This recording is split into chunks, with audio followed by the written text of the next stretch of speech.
we are live at 360 Vegas Studios with this edition of School Police Talk.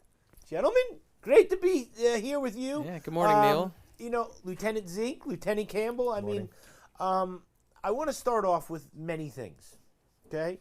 We've talked about doing the show for years. Mm-hmm, yep. You know what I mean? Like, listen, we should do this, we should do this. And so one of the cool things about now doing it is that the Clark County School District Police does so many things, right?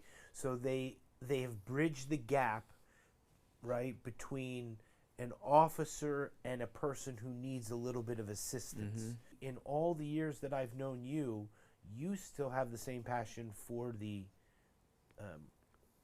school zones, right, and making sure that the actual kids get to school. But talk to us, before I get to that, about the fact of that when it comes to the Clark County School District Police, that they're really there for that community. And the social workers and things like this that have really come on, and how many you have now, have really made a big difference for what it is that you do. Yeah, I mean, our social workers, they've just been amazing. I think we're up to 9 now. And again, one, us not knowing what we're going to do with the social worker. 2, them coming in not knowing exactly what it is we needed them to do in such a short period of time. Our department, our social workers have actually become like the national standard now. They are members of our social worker team and our wellness bureau actually travel around the country and talk about how we've done what we've done because it's been so impressive. A lot of our schools have counselors and social workers embedded in those schools, and they work with these kids every day. But what our social workers do is they fill that gap in between the time the kid leaves school and goes home and then hopefully comes back to school the next day. They provide services throughout the community. Like you said, they touch on getting the kids some food. They help get the kids, toiletries, things like that they need so that they can feel safe, feel comfortable, and come back to school that next day. They go out with our officers and do home visits. They participate with our officers on some of our other knock and talk type programs that we have. So they fill, like I said, the big thing is that they're filling in that gap of services, one, that the families don't know about, or 2, that the school can't provide for the kid because it may not be safe for that social worker that works at the school to go to the residents.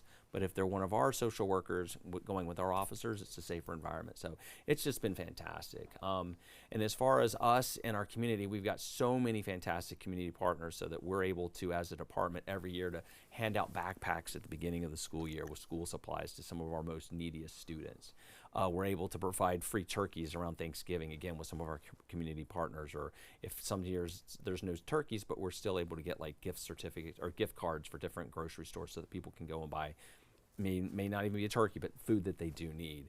One thing I'm extremely proud about is that we've probably handed out over 15,000 pairs of socks over the last 3-4 years that we get through Bumbas as another partner that we partner with, where they give us free socks, and then either we provide them directly to the schools. We'll take a box of 500 socks, here you go, or we've really been working closely with several of our county commissioners, Naft and Jones and some others that'll be doing, they get money, they buy shoes for every kid at the school.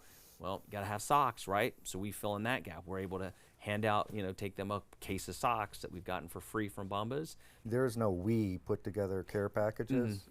He puts them together himself. With donations, but well, they're donated, but he takes his own time and he does it. It's not something that we have a whole team sitting at work doing it. And I was very surprised to find this out, and not surprised, because what you're saying about Lieutenant Zink is that he is the most passionate person that I know at this level.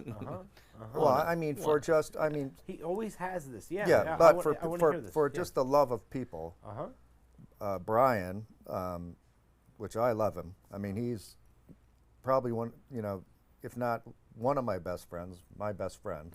And this is how he's been since I started on the department. Big heart, willing to help anybody out. Not afraid to make fun of you, but it's okay. Which is great too. But he does all of that. Gentlemen, thank you again. Thank you. Yeah, thank you, Neil. All right, let's face this camera right here. We'll wave goodbye, okay? See you later. See you next time.